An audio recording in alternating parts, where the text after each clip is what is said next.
പൊന്നാനി നഗരസഭ ഡയാലിസിസ് സെന്ററിന്റെ പുതിയ മാനേജ്മെന്റ് കമ്മിറ്റി നിലവിൽ വന്നു. നേടെടുക്കാം പുതിയ ബന്ധങ്ങൾ.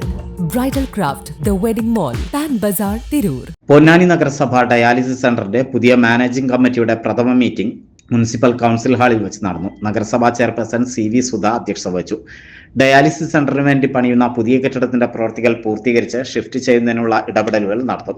രോഗികളുടെ എണ്ണം വർദ്ധിക്കുന്നതോടെ സാമ്പത്തിക ബാധ്യത ഇരട്ടിയാണെന്നും പരിഹാരമായി പുതിയ സ്രോതസ്സുകൾ കണ്ടെത്തുന്നതിന് വ്യത്യസ്തങ്ങളായ പരിപാടികൾക്ക് പൊതുജന പിന്തുണയോടെ മുന്നോട്ടു പോകാനും തീരുമാനമായി. റിസർച്ച് സെന്ററിന്റെ പ്രവർത്തനം ഉടനെ ആരംഭിക്കാൻ ആവശ്യമായ സൗകര്യങ്ങൾ ഒരുക്കാനും തീരുമാനിച്ചു. Dialysis coordinator Muhammad Kutty master report അവതരിപ്പിച്ചു. Vice chairperson CP Zakir, standing committee ചെയർപേഴ്സൺമാരായ മഷൂദ്, റീന പ്രകാശൻ, സൗദാമിനി ടീച്ചർ, ഹസീന ടീച്ചർ, കൗൺസിലർമാരായ T മുനീബ്, TK അഷ്റഫ്, താലൂക്ക് ആശുപത്രി സൂപ്രണ്ട് ഡോക്ടർ ET സുരേഷ്, മുൻ chairman CP Muhammad Kunhi, Sreedharan master, Haji Kasim Koya, UK Aboobacker, A Abdurahiman, Farhan, VM Aboobacker, U Muhammad Kutty, Everest Latheef, Java Ashraf, Muhammad Musthafa, Somasundaran, KV Siraj എന്നിവർ സംസാരിച്ചു. കൗൺസിലർ ശാന്ത ശിവദാസൻ സ്വാഗതവും ആരോഗ്യ സ്റ്റാൻഡിംഗ് കമ്മിറ്റി ചെയർപേഴ്സൺ ഷനൽകുമാർ നന്ദിയും പറഞ്ഞു. ഏറ്റവും പ്രയാസം അനുഭവിക്കുന്ന ആളുകളെ സഹായിക്കാൻ ഈ കമ്മിറ്റി നടത്തിയിട്ടുള്ള പരിശ്രമങ്ങളെ ആദ്യമായിട്ട് അഭിനന്ദിക്കാം.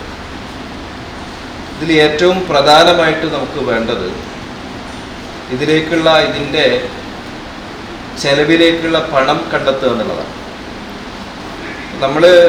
അതായിരിക്കണം ഏറ്റവും പ്രധാനപ്പെട്ട ചർച്ച എന്ന് ഞാൻ മനസ്സിലാക്കുകയാണ്. അതാണല്ലോ ഏറ്റവും പ്രധാനപ്പെട്ട കാര്യം. അപ്പോൾ അതിനകത്ത് നിലവിലുള്ള രീതിയിൽ ഏകദേശം 1 കോടി രൂപയാണ് ഒരാൾക്ക്. 1200 രൂപയുടെ ചിലവ് എന്ന് പറയുമ്പോൾ ഒരു ദിവസം ഒരു 90 രോഗികൾ അവിടെ വന്നു പോകുമ്പോൾ ഉണ്ടാകുന്ന ചിലവിനെ കുറിച്ച് നമുക്കറിയാം. ഒരു ഭീമമായിട്ടുള്ള ഒരു തദ്ദേശ സ്വയംഭരണ സമിതിക്ക് ഏറ്റെടുക്കാൻ കഴിയാത്ത ഒരു വലിയ ചിലവ് ഡയാലിസിസ് സെന്ററുമായിട്ട് ബന്ധപ്പെട്ടിട്ടുണ്ട്. അപ്പോൾ നമ്മുടെ കെട്ടിടത്തിൻ്റെ നിർമ്മാണം അത് ഏതാണ്ട് കെട്ടിടം പൂർത്തീകരിച്ചു കഴിഞ്ഞു.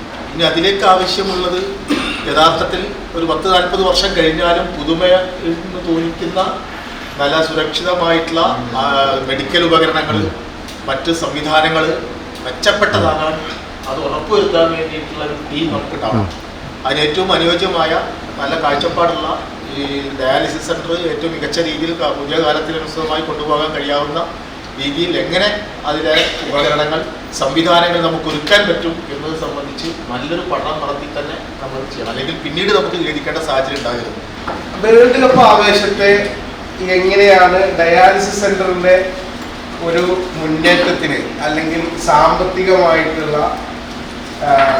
ഒരു ക്രൗഡ് ഫണ്ടിങ്ങിന് ഉപയോഗപ്പെടുത്താനുള്ള ഒരു ചിന്ത നമ്മുടെ ഭാഗത്തുണ്ടാകും. രണ്ടും രണ്ട് തലാണ്. പക്ഷേ നമുക്ക് ഒരുപാട് ഫാൻസ് അസോസിയേഷനുകൾ പ്രാദേശികമായി തന്നെ ഉണ്ട്.